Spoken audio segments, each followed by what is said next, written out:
Hello, my friends, and welcome back. Thank you very much for being with me again today.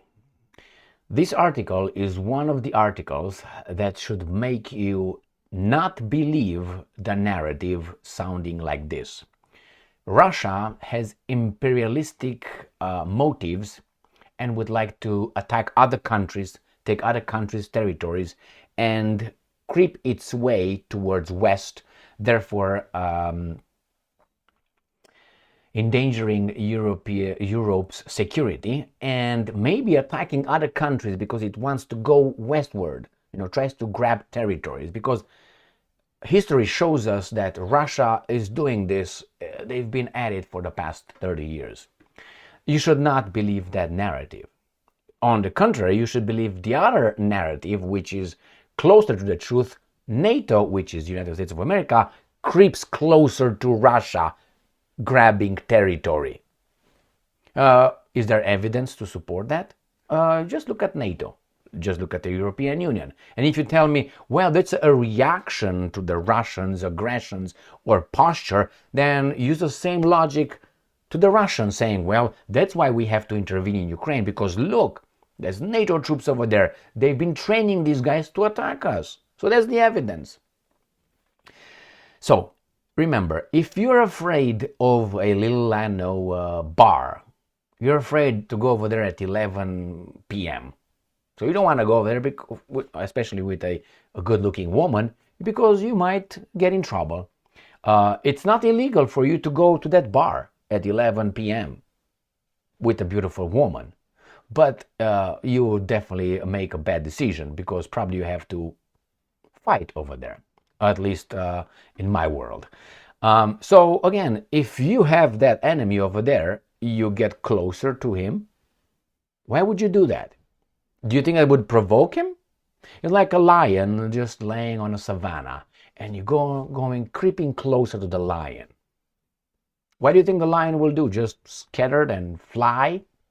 No, the lion would say, what the fuck is this guy doing? He wants to attack me? Doesn't he know I'm a lion? No, we're just grazing around. So let me show you this article. And you tell me if this is not a provocation. You can say, well, it's a reaction to the Russians in Ukraine. Well, there's the same thing the Russians can say, well, this is a reaction of NATO coming towards us. No? And if no, why not? They don't have legitimate interests or security problems or what? Sputnik, NATO drills in Moldova. There you have it. Moldova is already taken over by Al Capone. West tightens grip amid tensions around the country. I thought that NATO is a defensive organization. Well, it defends Europe by attacking or by provoking, or it doesn't provoke, but sometimes, you have to come closer to, keep your friends close, but your enemy closer. Can that be applied and used by the Russians too? Oh no, my bad. As of now, the evidence, the historical evidence, facts, support the claim that these guys moved towards Russia, not Russia towards them. Was that illegal? No, it was not illegal. You can go at the bar with your beautiful woman at 11 p.m. in a bad neighborhood. Do it. And then call me from where? From the hospital or from the cemetery? Move on. Look at this fat fuck. Russia should not be afraid. The poorest country in Europe between 1991 and 2015 is getting more and more, quote-unquote, courtship from the West. For the moment, however, the bonuses are limited to promises of EU membership and joint military drills with NATO members. So where is Moldova? Moldova is, not that. Let's go to Sputnik. There you go. I live here, right?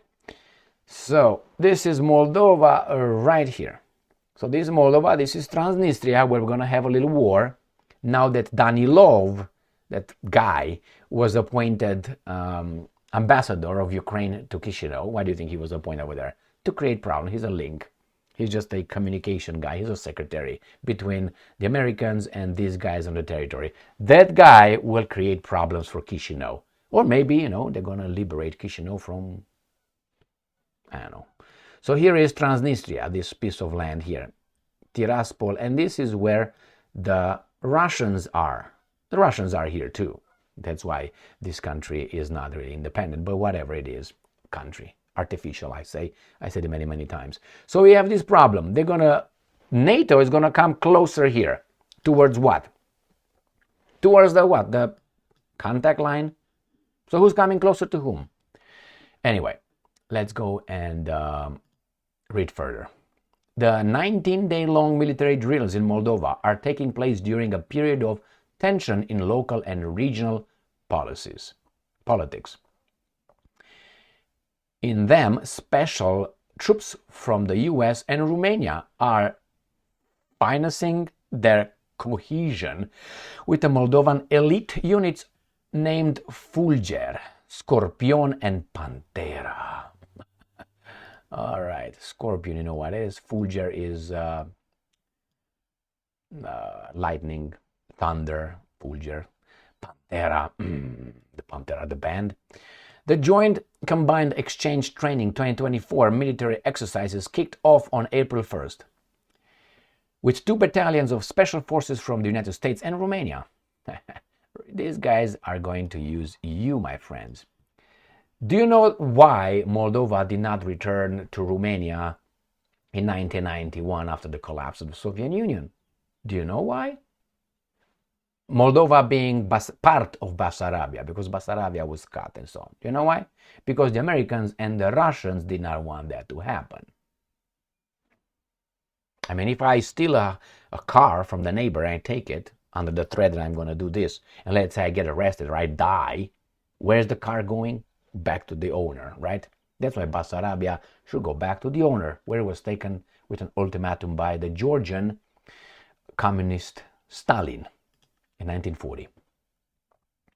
So it says here, the drills will be conducted not only in the nation's capital of Chisinau, but also in the Moldovan army's polygons where you shoot shit in various parts of the country. So citizens have been warned not to get worried if they see tanks, APCs, and other heavy armor on their roads. Ivan Skorikov, the head of the Ukrainian department of the Moscow-based Institute of CIS countries, sees in the drill some muscle flexing on the part of the 3 main Western actors, the United States, the EU, and the military bloc of NATO. In an interview to Sputnik, he reminded that both the US and Romania are members of NATO, and Moldova was given the status of an official candidate for membership in the EU in 2022. Well, if these guys really want to solve the problem of Moldova, they would just say, well, we're going to vote like Kosovo did in the parliament to join Romania. Therefore, we're going to unite it, going to be part of Romania. Therefore, going to automatically be in the European Union. We'll be partly in Schengen state, and it's going to be a NATO, part of NATO. Therefore, hands off Russia. But they will not do that. Why? Remember 1991. Vladimir Bruter, an expert at the International Institute of Humanitarian and Political Studies, opinions that NATO wants to put under its control all the countries that lie between the alliance and Russia. Buffer zone, that's what also Russia talked about. Moldova, a former Soviet republic. Why do you study history only here, Sputnik? No, Moldova, part of Romanian territory. No, they start where they like it too. Located next to the conflict zone in Ukraine is one of the few such countries, Moldova. And that's not Moldova, that's Bessarabia. Part of Moldova, motherfuckers. And I'm quoting, Moldova is a territory that is sort of caught between the former West and Ukraine, and the West is not going to leave it in the gray zone. Oh, no, don't want to leave it in the gray zone right now, but in 1991 they were just fine.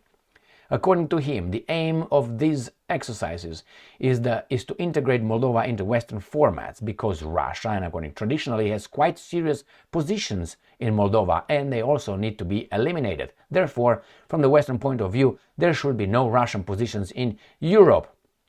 So what do you think? Here it is. They tell us here, Bruter believes that Moldova will be used in NATO interest regardless of its official status, according to the country's constitution adopted in 1990s. Why was that? Moldova is a neutral country. No, should have been Romania that can't join military blocs. That was then, this is now. Things change, like the Americans tell me. Things change. What if I fucking change? Oh no, you can't, you can't. However, since the end of 2020, when the current pro-Western president, pro-Western meaning, I would say, in different translation, their baby doll, Maya Sandu, came to power, it set itself on an anti-Russian course, moving closer to NATO and the EU. Okay, that's the gray zone right here, within 100 and 150 kilometers between its western and eastern borders. Well, Zakharova says we're gonna smack you. Right now, the West, are interested in strategic objects. For example, in a railroad which runs through Moldova and is used for transporting military materials to Ukraine, Brutter said. So, the fact is, these guys are going to bring NATO troops in Moldova. If the Russians like it or not, they don't give a fuck anyway. So what the Russians will do? Nothing. They will make sure that probably Transnistria is not going to be grabbed and incorporated into whatever these guys want to incorporate that part of the territory. Moldova, let's call it this way. The problem with Transnistria is that it cannot be supplied by the Russian military with anything because it's a landlocked strip. It doesn't have access, as far as I know, with the Black Sea. Doesn't have territorial connection, land connection with Russia. How are you going to do it? Unless the Russians cross over Odessa, conquering it and taking over that area, therefore will be straight to Moldova. So here it is. NATO is just defending itself like other country on this planet, just defending itself for the Russian threat. But hey, they came to the Russian threat, and the Russians will say, hey, back off. No, we good. Well, we'll see. Who do you think is going to be used? The people of Moldova. They will be used. Now it's the turn of the Ukrainian nation with Zelensky Stein, Shmyhal Stein, and the Yermak Stein, and Umerov Tatar, and next is going to be Poland, Baltic states, maybe Romania, Moldova. The Americans will not fight, will fight from far away. Why? Because that's what strong people do. Not courageous people, but strong. And they're courageous fighting with other people's sons, daughters, sisters, brothers, mothers, fathers. Great job. Just kidding. Thank you very much for being with me again today. Stay strong, stay smart, look for the truth, and be just.